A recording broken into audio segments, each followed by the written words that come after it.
আল্লাহ তাআলা নবীজির কাছে জিব্রাইলকে পাঠালেন। জোরে জোরে জোরে। এদিকে আজরাইলও আসলো। জিব্রাইল বলে, ইয়া রাসূলুল্লাহ, আল্লাহ তাআলা আপনার সাক্ষাতের অপেক্ষায় আছেন। সুবহানাল্লাহ বলছেন না তো, আরো জোরে। আল্লাহ তাআলা আপনার সাক্ষাতের অপেক্ষায় আছে, এটা আরবির একটা প্রবাদ, নাহলে তো আল্লাহ সব জায়গায় দেখেন। সাক্ষাতের অপেক্ষায় আছে, এটা একটা প্রেমের বহিঃপ্রকাশ।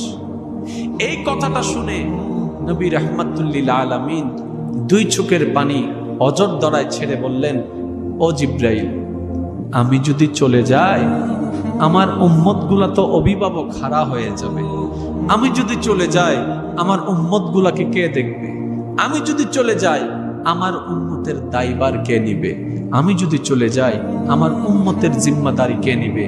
ও ভাই জিব্রাইল, রবের কাছে একটু যাও, আগে এই বিষয়ে একটা ফাইসালা নিয়ে আসো।